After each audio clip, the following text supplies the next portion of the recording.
Bonjour à tous. L'hiver météorologique vient de s'achever le 29 février 2016. Il est temps de dresser un bilan global de cet hiver 2015-2016 avec, on vous le rappelle, l'hiver le plus chaud jamais enregistré depuis 1900 puisqu'au total nous avons sur l'ensemble de l'hiver un excédent de 2,5 degrés qui vient nettement en tête. L'hiver le plus chaud jusqu'alors c'était l'hiver 89-90 avec un excédent de 2 degrés. Notez que le mois de décembre avait été particulièrement chaud avec un excédent de près de 4 degrés, c'est énorme à l'échelle de la France. Pour ce qui est des précipitations, comme vous le voyez, elles sont très fluctuantes. On avait eu un mois de décembre particulièrement sec avec un déficit prononcé de 70%. Et puis ensuite, on a eu un temps beaucoup plus perturbé avec donc plus 50% en janvier et même un excédent de 70% pour le mois de février. Donc au total, sur l'ensemble de l'hiver, un petit excédent quand même de 16%. C'est plutôt positif, notamment en ce qui concerne la recharge des nappes phréatiques.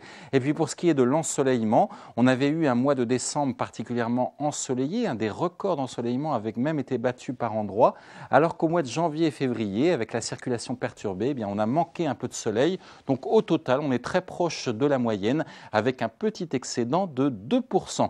Alors regardons d'un peu plus près maintenant la distribution des températures sur les grandes villes de France. On voit que l'excédent est prononcé quasiment partout avec plus de 3 degrés d'excédent sur la plaine d'Alsace ou encore la région lyonnaise, 2,4 degrés par exemple sur Paris, sur Brest, également un excédent entre 2 et 3 degrés pour les régions du sud-ouest. Et notez que le plus faible excédent concerne l'extrême sud-est et la Corse, par exemple à Nice, on a 1,4 degrés d'excédent. On s'intéresse maintenant aux précipitations, avec là des précipitations qui ont été assez hétérogènes, avec un excédent important sur la façade ouest ici, en ligne de mire des perturbations. Il a beaucoup plu sur le sud-ouest en janvier et février, ou encore sur la pointe bretonne. On a même battu un record de fortes précipitations à Brest au mois de janvier. Des précipitations plutôt excédentaires, comme vous le voyez, près des côtes de la Manche ou encore sur les régions du nord-est. En revanche, on a un petit déficit par endroit, notamment sur le bassin parisien, avec moins 15% donc pour la capitale et un déficit également sur tout le pourtour méditerranéen, notamment sur la région de Montpellier avec un déficit de 32%.